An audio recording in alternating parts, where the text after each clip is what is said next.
The Washington Commanders have signed Martavis Bryant and are working Jahan Dotson in the slot. So, what is the deal with the wide receiver situation in Washington, D.C.? We're going to look at the good, the bad, and the ugly with the Martavis Bryant signing next on Washington Football Maniacs.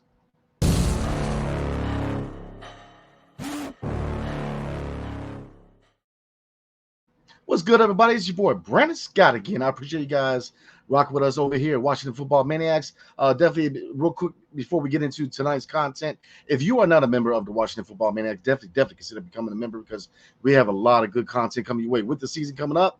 Preseason game number 2 is on Saturday, so we're going to do a live recap with that. And again, we have a lot of good content, not only for the season coming up, but a lot of good interviews. So again, definitely like, subscribe, hit that button, man, so you know when these dope videos come out. So, again, the Washington Commanders have signed Martavis Bryant. Yes, Martavis Bryant, who hasn't played football since 2018 in the NFL. He has been signed, and Jahan Dotson is working the slot. So, I'm going to look at the good, the bad, and the ugly from the Martavis Bryant signing. So, let's get into the good real quick. Now, looking at Martavis Bryant, 6'4". Again, he has not played since 2018. Last time he played an NFL game in 2018. Obviously, last football was with the XFL or the UFL. My bad, the Unified Football League. So take a look at him. 32 years old. Had 14 touchdown receptions in the first 2 seasons after the Pittsburgh Steelers selected him in the 4th round of the 2014 draft. But he's had his issues with the league substance abuse policy. The NFL suspended him in 2016, and after 2 more seasons, including one with the Raiders, and at the time they were the Oakland Raiders, he received an indefinite suspension after another violation in 2018. So, but we're looking at the good real quick. What are the good dynamics of this move? Well, Jahan Dotson, again, they are working him in the slot. I said this in the beginning of the offseason. I said this at the end of last season. I've said it time and time again that I believe that Jahan Dotson is best served as a slot receiver. 5'11".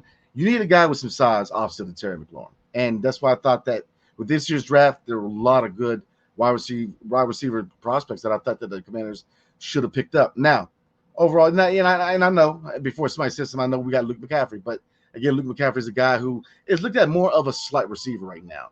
Could that be something to change? We'll see. But right now, Luke McCaffrey is looking more as a slot receiver. And I think that with reverting Jahan Dotson back to the slot, you give Luke McCaffrey, especially if you add in De'Ami Brown, showing progress here. I know it's 1 preseason game, but he has shown progress in training camp and the first preseason game, and he very well could pick up that 4th spot. Luke McCaffrey, give him some time to develop. Right now we're a team that we're not really slated to compete, but we're also not going to be trash either. So when you got a guy like Luke McCaffrey, who I think is a really good prospect. I think that, it was a really good move picking him up in the draft. We don't necessarily have to put him in the fire. We can let him develop, get some reps here and there. Definitely, give him as many reps as you can in preseason, but you don't have to feel the need to put him out into the fire. So those are some other dynamics to look at. But look at that Martavis Bryant, 6'4". So he does add some size opposite of Terry McLaurin if indeed they want to make him the number 2 guy. Now, he obviously is a guy who has talent. When he was with Pittsburgh, even limited action with Oakland, were there at the time they were the Oakland Raiders.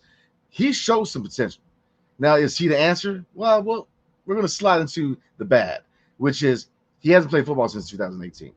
And how much can you really expect a guy who's 32 years old, hasn't played at the NFL level since 2018? To be a complementary piece opposite of Terry McLaurin. I don't know how much expectations you can really have about that. I mean, like I said, he has potential, but then we're in the realm of potential, you're not talking about a guy we just picked up in the draft. You're not talking about a guy who's a young prospect who maybe didn't pan out their last stop, and maybe this has changed his steering move. No, look at a guy who's 32 years old. So how much can you really expect the guy to contribute, and how much pressure can you see him realistically take off Terry McLaurin? And I'm gonna say not much. He's 32, and yes, he's gonna get some reps in preseason, and I think he very well should. But a guy who again is 32, and like I said, I'm about to hit 40, so I'm not gonna see him act like 32 is old. But in the realm of sports, it is, especially in positions like wide receiver to a certain degree. That trend is changing a little bit at this wide receiver position, but Running backs, is another position where once you hit 32, man, I mean, you're not looked at as the future at the position at your prospective team anymore. You're looking at as a veteran who hopefully you're trying to catch on with a 1 year, 2 year contract at that point. And so yes, there's potential with him. Yes, he has size, and I think that if he shows that he can hold down the number 2 spot, I'm all for it. But there's a lot of questions. He's hasn't played football at the NFL level again since 2018. So I think you have to kind of stem your expectations and how much of an impact can you really have. And like I said, it's not a bad move, but then you get into the ugly part, right? The good, the bad, and now you got the ugly. I mean, he's had issues with substance abuse. Now, do I think that marijuana is the devil? No, I think that it should be legalized on a national level. And for the reason for that is that one, you're going to curb a lot of drug sales coming over from places like Mexico or other places, and two, it's going to take a lot of pressure off the opioid epidemic. So I think that marijuana is definitely something that could be legalized on a national point.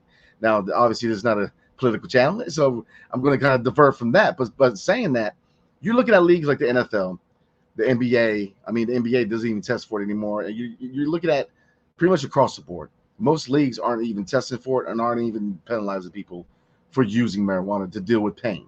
So when you look at the realm of football, the problems that football, the NFL in particular, has had with opioids and the issues that players had while they're employed by the NFL and while they, go into the next chapter of their life as a civilian, you know, you can look at the situation with marijuana and or substance abuse issues with Martavis Bryant and say, well, he's a young guy who was using a substance that, is not harmful and it has a taboo that's not warranted.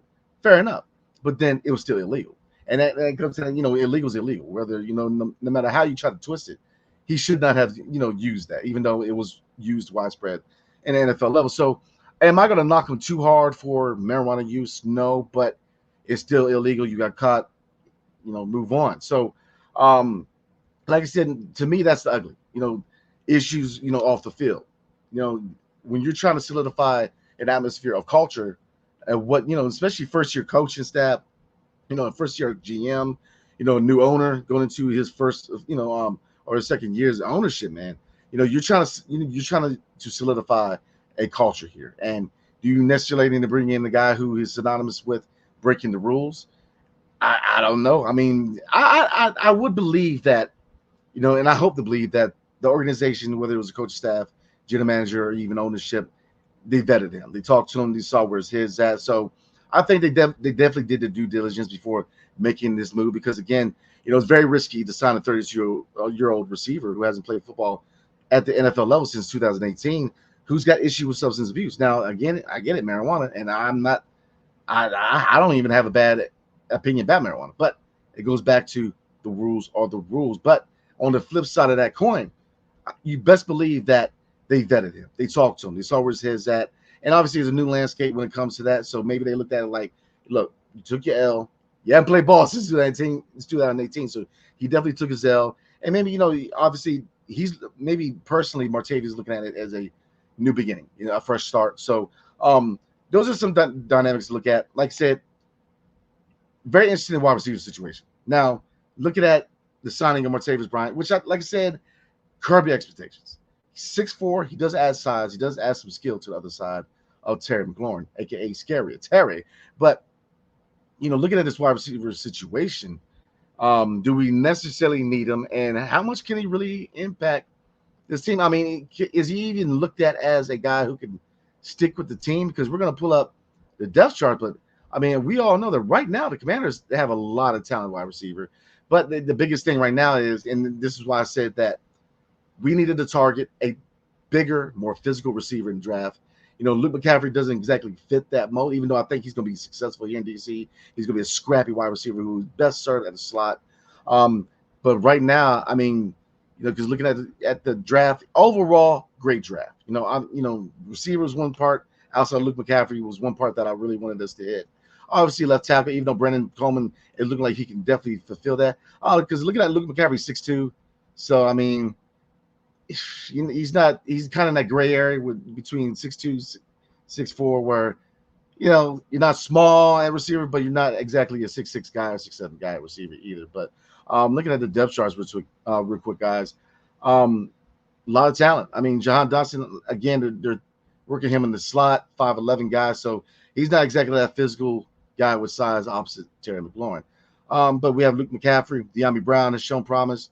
Alamide Zacchaeus, I mean, he has been really, really solid. Jamison Crowder looked primarily as a special teams guy and a guy who's a veteran voice in the locker room. But then you also add in the fact that Mitchell Tinsley, Byron Pringle, he played well last year. And again, Tinsley, he played well.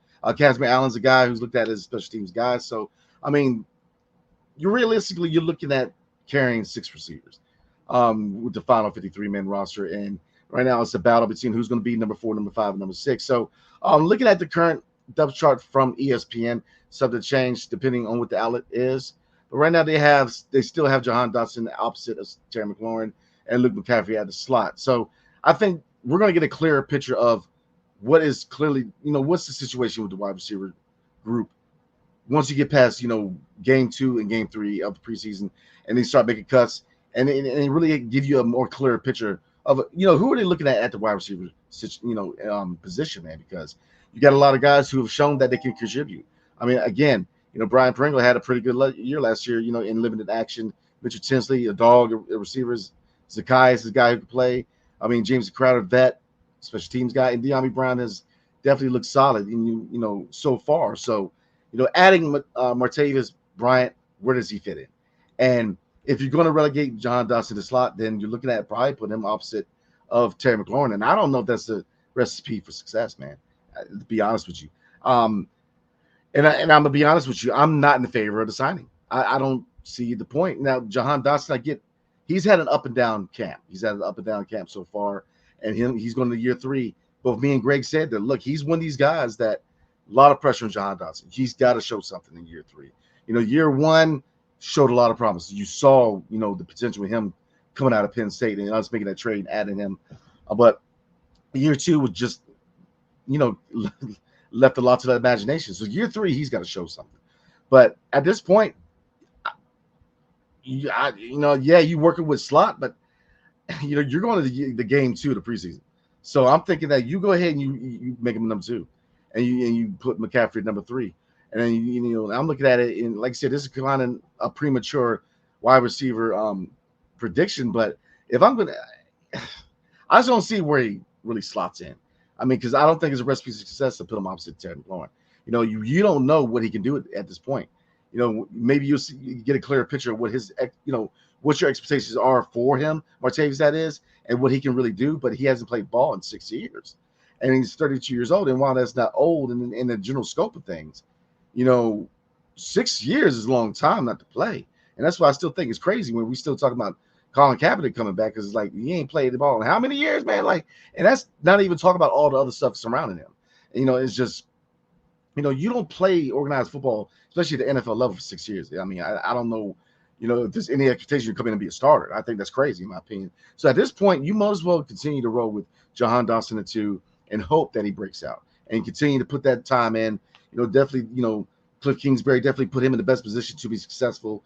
But I think at this point, you continue to roll with Jahan Dotson opposite of Terry McLaurin and see what Luka McCaffrey can do for you at the slot.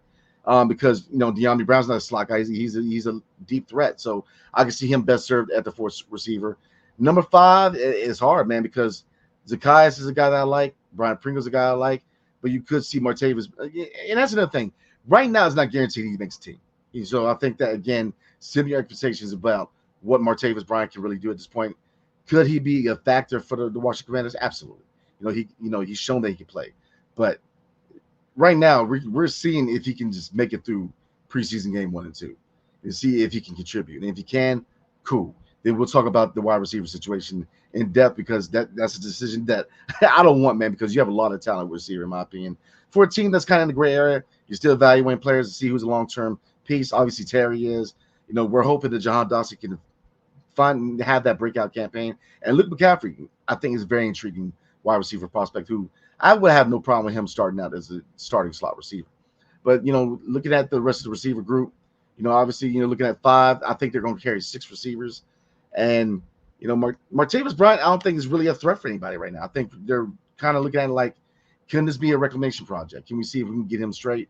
But what his potential fit is, right now he's a guy that's just trying to make the team, in my opinion. So I'm not going to put too much on this move because I think that I personally don't understand the move. I think that what we have is enough, but I can looking at it through the lens of a reclamation project. Maybe you could be a special teams guy to see if you can figure him out. We'll see. So you guys and let us know in the comments section. What are you guys thinking? Do you like the move for Martavis Bryant? Do you not like the move, and why? And where do you see where do you see him slotting in? Is he a threat to maybe start? Because I don't think so. But you guys, let me know what you guys think.